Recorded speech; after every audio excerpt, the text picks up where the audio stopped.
Quit India ദിനാചരണത്തോടനുബന്ധിച്ച് Aruvithura Saint George's കോളേജിൽ സാമ്രാജ്യത്വ വിരുദ്ധ സദസ്സ് സംഘടിപ്പിച്ചു. പൊളിറ്റിക്കൽ സയൻസ് വിഭാഗം സംഘടിപ്പിച്ച സാമ്രാജ്യത്വ വിരുദ്ധ സദസ്സ് ബിഗ് ബോസ് താരം അഡോണി ടി ജോൺ ഉദ്ഘാടനം ചെയ്തു.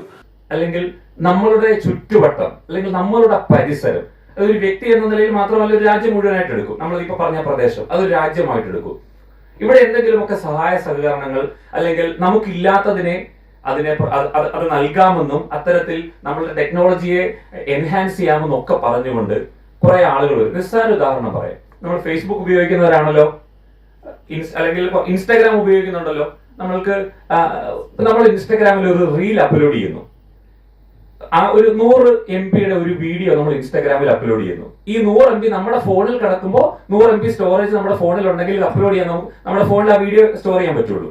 ഇൻസ്റ്റാഗ്രാമിലേക്ക് ഇത് അപ്ലോഡ് ചെയ്യുമ്പോൾ ഇത് എവിടെയാണ് സ്റ്റോർ ചെയ്യുന്നത്? ഇൻസ്റ്റാഗ്രാമിൽ ഒരു സ്റ്റോറേജ് ബേസ് ഉണ്ട്.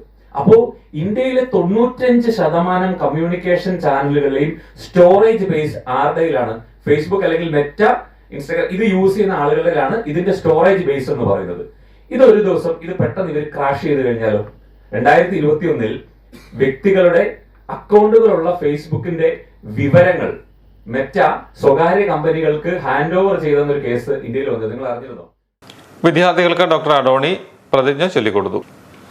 നവലിബറൽ സാമ്രാജ്യത്വം രാജ്യത്തിന്റെ സമസ്ത മേഖലകളിലും പിടിമുറുക്കിയ സാഹചര്യത്തിൽ ക്വിറ്റ് ഇന്ത്യ ദിനത്തിന്റെ സ്മരണകൾ പോലും ഒരു സമരമായി മാറുമെന്ന് അദ്ദേഹം പറഞ്ഞു.